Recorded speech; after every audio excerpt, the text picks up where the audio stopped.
Hi, so today I just wanted to talk about what I found to be possibly the most broken, exploitative tradition with CK3 Royal Court. I think most people knew that the Czech culture was really overpowered, but I don't think we appreciated just how overpowered the Industrious tradition really is. So I was hoping to show you in one lifetime from 867 just what you can achieve with the Industrious. I'm going to be making a custom character just to really push it to the extremes of what's possible. Okay, and this is the character that we shall be going with, starting off as a 0-year-old so we can really push the limits of what one character can do in one lifetime. Let's begin. So starting off in the early game, we're not really going to be doing too much except focusing on educating the child and making sure they have a court tutor so they get the best education trait they possibly can. Since we have some time to kill to start, I think I'm just going to spend some piety on some early wars. I've set my guardian up as the Pope, so I'm hoping at some point can become Christian. Okay, let's finish off by getting the last part we need up here. This is all happening while I'm a kid, by the way. Just children things. Okay, so we finally grew up and we became an adult, which is good news because we got the Midas touched. And I think this is a good point to talk about why inside of our culture, now that we're culture head, the Industrious is so good.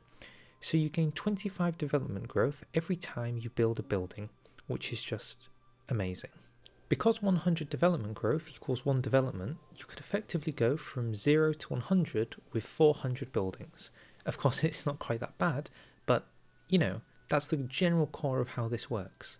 However, the reason this works isn't just because every time you build a building, you get some development growth, but also every time you replace a building, you get some development growth, meaning you can just switch between two things like hill farms and hunting grounds over and over again, and the faster you can get down the cost and the building time, in no time you can have 100 development.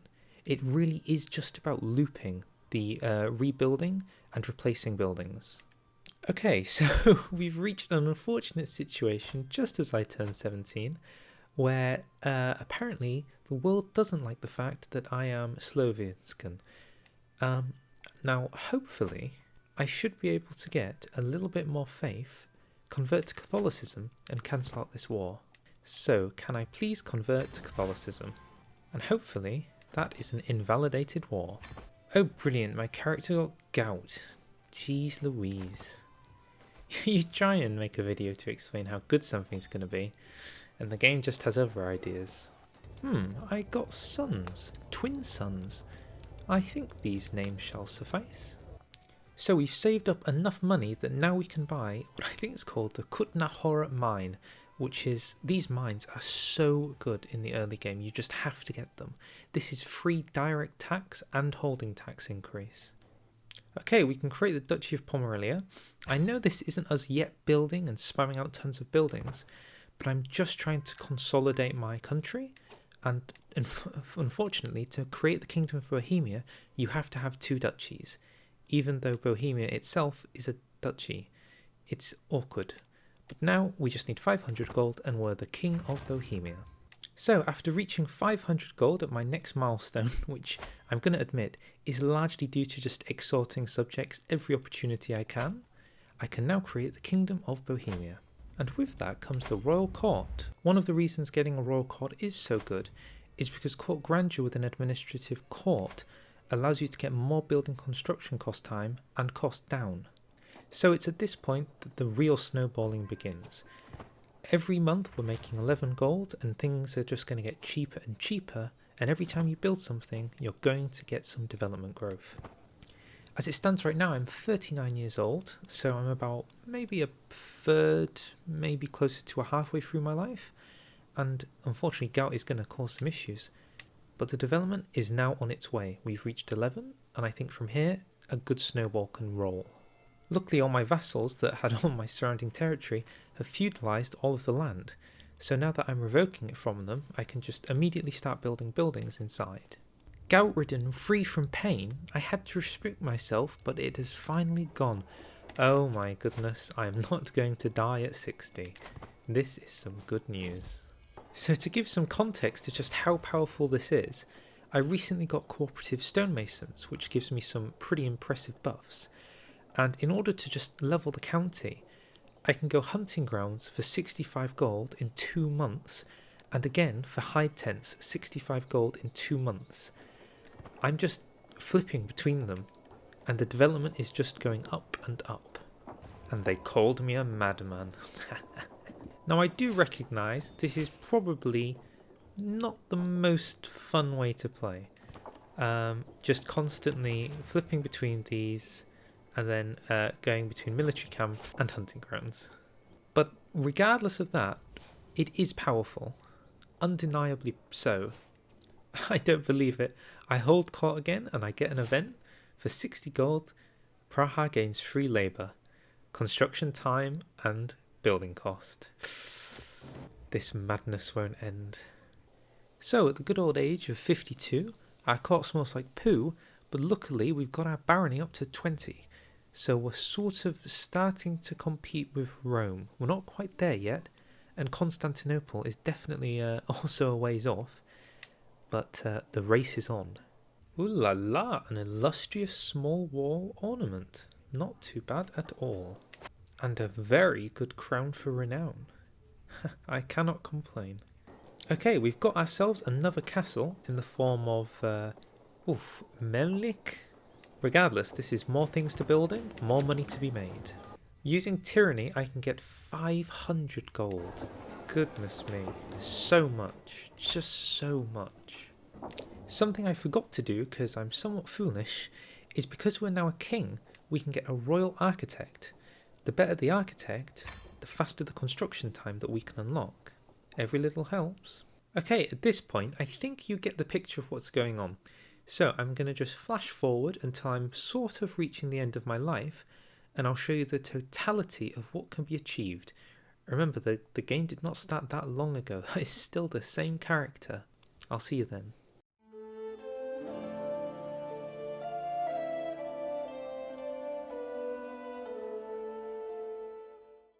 Okay, so we return to quite a fractured looking Europe. It's been, I'd say, quite a few hours since I was last on screen. I think, 3 maybe? 3.5? And this is the Europe we have inherited. So, as you can see, it's 971 AD, so we've just gone over 100 years of playtime with one character still, and the reason I decided to start back up is because we just got infirm. So I'm afraid our time is coming to an end at 104 years old. But let's see how Bohemia is doing. So as we can see here, if I click development, that is a pretty yellow looking Czech land with 100 development in Praha. I think I got that roughly 2 or 3 years ago, and I'd already started working on the surrounding provinces, which are heading towards 50. And of course, I'm still alive, so there's more that can be done.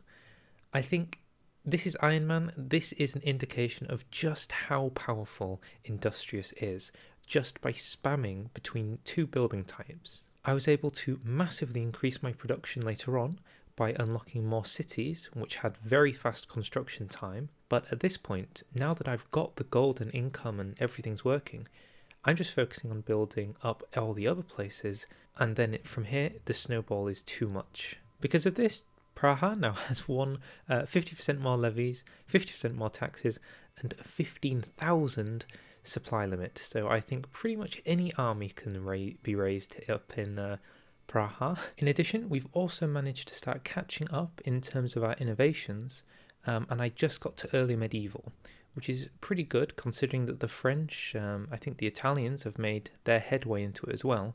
So starting from a back foot, I definitely think so early as this, you're going to be comparable to India.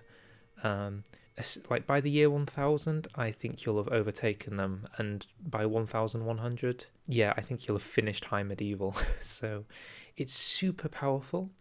I think one issue I'm facing is that there are too many surrounding provinces that you have to convert, but considering you start with this mine, I think that the Czech Bohemia is the best place to start in the game right now. I think on the last thing I'll say, I think it's very interesting that you could probably do this with a divergent culture on, let's say, a small island or like an isolated place like, I don't know, Corsica or somewhere, where you can very easily control it. I was thinking actually about the Kingdom of Crete and just massively stacking development on this 2 individual things it has here using Industrious. So yeah, super duper powerful. But I'm not going to waste any more time. I think I've pretty much demonstrated how ridiculous this is. If I was going to say about changing it, I'd say on one hand, it's so fun in its current format with the ability to rapidly get development growth. It probably just needs a minor nerf on how much you get per building or some other mechanic to slow it down a little bit. But yeah, it's really good. But with that, I'll say thank you very much for watching. I hope you enjoyed. I hope you definitely won't be exploiting this. If you liked, feel free to like, feel free to subscribe, and I'll see you all next time. Bye.